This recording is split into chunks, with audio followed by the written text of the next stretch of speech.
color. Do you?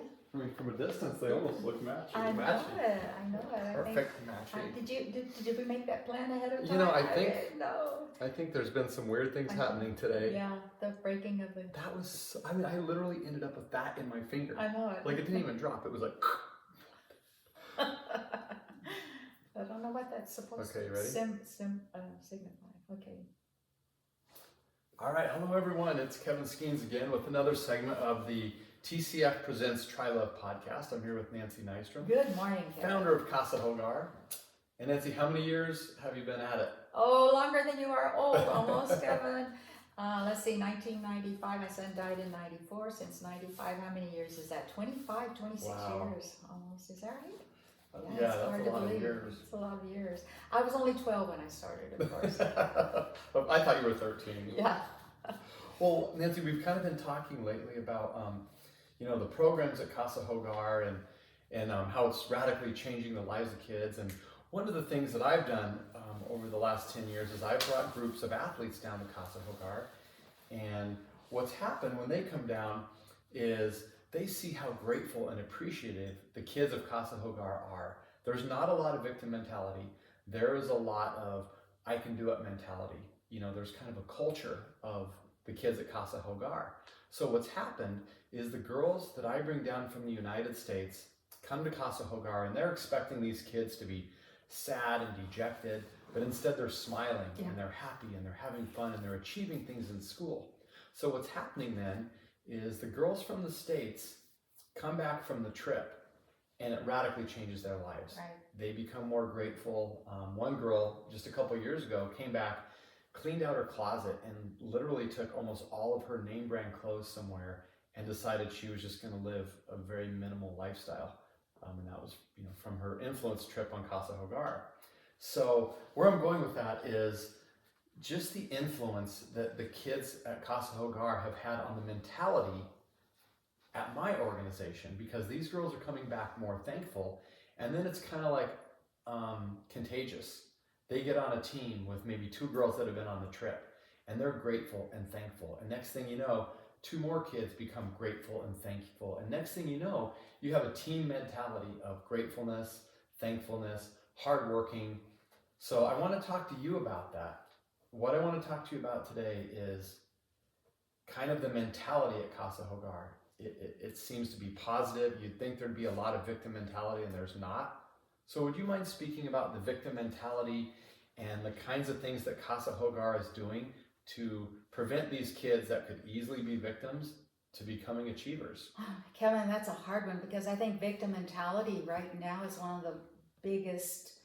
We talk about pandemics. I think we have a pandemic of victim mentality here in the United States, at least for sure. And I don't think as much in Mexico as here in the U.S., but in Mexico, the kids that come in from situations where they have literally been victims, maybe of. We talk about the sex trafficking. Exactly, that kind of thing. So that's a tough one to overcome, that where you get them out of that where they don't feel like, well, I deserve it. I deserve to be treated that way, or I don't deserve to have more, or it doesn't matter what I do, I'm never going to reach a certain level, because there is a class distinction in Mexico, maybe more so than there is here. One of the things that I think is very, very important, regardless of whether it's in the U.S. or in Mexico, with our kids that come in victimized, are kids that think they're victims, maybe here in the U.S., are the voices. The voices, you can do two things. I mean, you can give children the opportunity, and that's what we do at the Casa Hogar. Like we give our own children the opportunity to go to school, to become educated, to learn to do different things, to go on trips, to have activities. And we do all of that at the Casa Hogar, which is very unique. We treat our children like they were our own children. We have outings and we, do different things like that. But if the voices that they're hearing are not voices that raise them up beyond that, thinking like they're a victim, if they hear voices that say, oh, you'll never make it, oh, that it's that person's fault, or if your father hadn't left you, well, maybe you could do something, or if you hadn't been born in this situation, maybe, but you'll never have the opportunity. It's those negative voices that, or my father didn't love me, so nobody's gonna love me. And you don't really say it out loud, but it's there and constantly rewinding and rewinding and repeating, I am worthless, I can't do it, it's impossible. So somehow we have to change the voices. We have to change the outside voices in order also then to teach people to change the inside voices, because you become and think the way your voices repeat to you. And that's a tough one. It's tough to do that. Well, do you think part of an advantage that maybe Casa Hogar has is these kids are with you almost 24/7? Yes. Whereas other kids, let's say they have a really good home life, positivity, they're encouraged, but they go to school and their peers are making fun of them, negative with them. So then they're kind of flip-flopping between, victim mentality and achievement mentality. Do you think you have an advantage at Casa Hogar because these kids are pretty much sheltered, right? Well, they go to school also. Our kids go to school. And yes, maybe we have an advantage, but the number one thing that I've watched and observed in thinking about different people that I've seen who become very successful, who come from a very, very extremely poor or negative situation, how do those people become successful? I'll give you a case, Dr. Deaver, for example, who is, he's a medical doctor. He's my daughter, he's like a son to me. His wife is in charge of the Healing Journey program. He came from the hills of Guerrero, very poor family. His father abandoned him, the mother, when he was less than 2 years old. And he grew up without, all of the opportunities. He had to, whatever he had to work for. His family had to make sacrifices for. But his mother, who became a nurse, but had to leave every Sunday night to go back to her job, which was like an 8-hour bus ride away, would always say to him, someday I want to see you behind that desk. I want to see you with a white coat on. I can see you with this white jacket on, being a doctor. I can see you. So she gave him a dream. And I look at Ben Carson, Dr. Carson. I think it's the same thing. He tells his story and how that his mother, when they were growing up, she was a single mother. She had to work sometimes 2 jobs, but being there at home, and he had to go through abuse. You're talking about school. I mean, schools are terrible. Bullying, other kids, if you don't have the right clothes on, or if you don't look just right. I always felt a little bit like, I just didn't fit in with the cute little blonde girls and whatever. But if you have that at home, or like at the Casa Hogar, or in a club, or somewhere, somebody telling you, you can do it. Boy, I can see you someday in this situation. I had a pastor one time that said to me when I was 12 years old and freckled and feeling really, really ugly. He was having coffee with my family, and I was there, and he said, someday you're going to be a beautiful woman. And I didn't believe him, but yet that stuck in my head. That maybe all these freckles and this red hair and this facial structure that made me feel like I looked like a man instead of a woman, maybe someday that could become, could become something special. So sometimes you don't know. It's that one word, that one encouragement. And we encourage our kids. We try to look at the Casa Hogar, and see, well, what is it that they like? What are they good at? And I do that a lot with kids. So let me ask you this then, because in order to achieve what you're talking about right now, you really need to get to know the kids individually. Yes. So how many kids do you have in Casa Hogar right now? We have about 60. We average anywhere between 55 and 70, 75. So will you talk a little bit about knowing each kid individually, which is the perfect segment, Unplanned, into your latest book, which is I See You. Can you talk about getting to know each kid individually? Because the power of that is what's radically helping transform lives. And kids know when you really care, and they will not pay attention to anybody. I don't care what you say to them, they will not pay any attention to you if they don't think you care, or that you actually see them and relate to them. Well, before you start that story, one of the things we tell our coaches in our training is nobody cares how much you know until they know how much you care. That is exactly right. I know that is exactly right. Well, I'll tell you one little story. It's kind of a simple story, but it maybe gives the illustration of really how this all works. I always, I don't live full time in Mexico. I'm here in the U.S. and then I'm there, but I always read all of the stories about the children so that when I go back and the first time that I see them, I know their story and I know something about them and I know their names. So this one time I went back and I had read the story about his family of 5 that had come in from Jalisco, the state of Jalisco, and there were 2 of the boys, Cesar and Christian, and I had read their story. I knew, and I come into the Casa Hogar and they're there, and I go up and I greet them and I kind of try to hug, because I do like to touch and hug, or at least put my arm around them or touch them, some form of connection. And I said, well, I'm so happy to have you here, and welcome to the Casa Hogar, and this is your home, and all of those things. And the oldest boy says, all right, he says, I bet you don't even know my name. And he kind of looked over at his brother and smiled like, I got her. And I said, oh, should I know your name? You're Cesar, and your brother Christian. Of course, I know who you are. And his face, he had this shocked look on his face, and it's like, all of a sudden, his whole demeanor changed. The fact that I knew his name and I could call him by his name, and I paid that attention to him, it made the difference. And that's in our own lives at home and our families. I think it's very important, even though our children, we have to stop sometimes and just look at that child and say, I see you. That feeling, that's the name of the book. That's why I put that in the name of the book. I see you, because we look at people, but we don't really see them. Yeah. Will you tell the I see you story? Oh, about Pedro? Well, yeah, the inspiration for the book. Oh, well, yeah, it kind of was. And then I call it the Pedro, whatever, But we had this, we lived on the beach, and God has blessed my life, truly.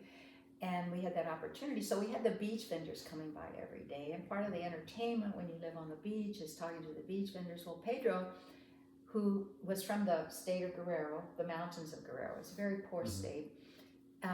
He had come into town, and he was selling his blankets, and he was recovering from malaria. He's really skinny at that point in time. And so I would go out, and when he would come by, and I would talk to him a little bit in my very broken Spanish, and I would take him something to drink sometimes, or a sandwich or something like that, and I'd buy a blanket from him periodically or something, because not that I necessarily needed it, because I just wanted to do that. So one day I'm laying on the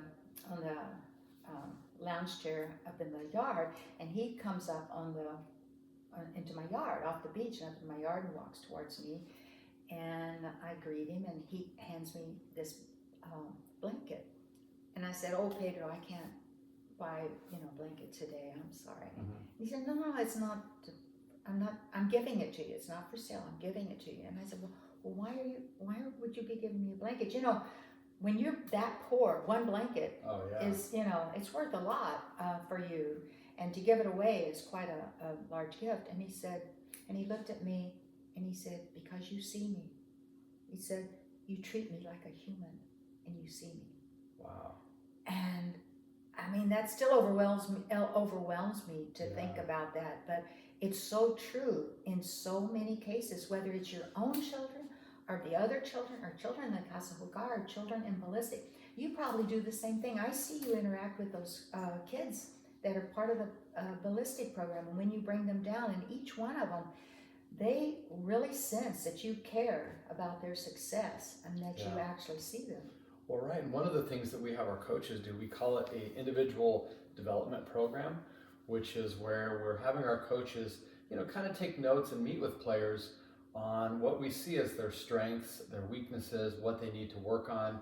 Now, most of that is skill related, but we also have a portion called, the ballistic attitude or the ballistic mentality, which is where we're talking about, what do they like as a teammate? Do they have leadership skills? If so, what are they leading?